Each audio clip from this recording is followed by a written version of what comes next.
আসসালামু আলাইকুম এভরিওয়ান। আশা করি সকলেই ভালো আছেন। আপনাদের সাথে আছি আমি তন্ময় নাসির। বরাবরের মতোই আপনাদের মাঝে হাজির হলাম নতুন একটি তথ্য নিয়ে। আজকের টপিক হচ্ছে এসএসসি পরীক্ষায় প্রশ্ন ফাঁস। চলুন তাহলে জেনে নেওয়া যাক বিস্তারিত।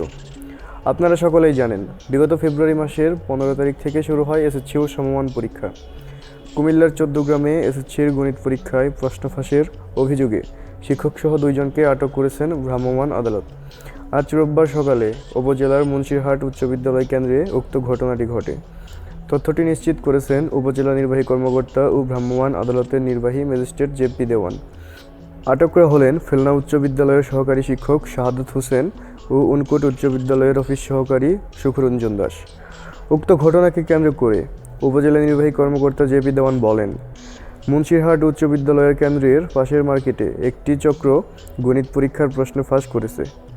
এমন খবর পেয়ে তাৎক্ষণিকভাবে ওই মার্কেটে অভিযান চালিয়ে শাহাদাত হোসেন ও সুখরঞ্জন দাস নামক 2 জনকে আটক করেন। তাদের কাছে গণিতের প্রশ্নপত্র পাওয়া যায়। স্মার্টফোনের মাধ্যমে গণিতের উত্তরপত্রের সমাধানগুলো শিক্ষার্থীদের সরবরাহ করেছিলেন তারা। এরকম বিরল ঘটনা ভবিষ্যতে যেন আর না ঘটে, সেজন্য আটককৃতদের কঠিন শাস্তির ব্যবস্থা করেছেন উপজেলা নির্বাহী কর্মকর্তা জেপি দেওয়ান। এতক্ষণ ধৈর্য ধরে আমাদের সাথে থাকার জন্য আপনাদেরকে অসংখ্য ধন্যবাদ। শিরোনামের পরবর্তী আপডেট নিউজ জানতে সময় নষ্ট না করে এখনই অজানা নিউজ টিভি চ্যানেলটি সাবস্ক্রাইব করে বেল আইকনটি প্রেস করে রাখুন। ধন্যবাদ।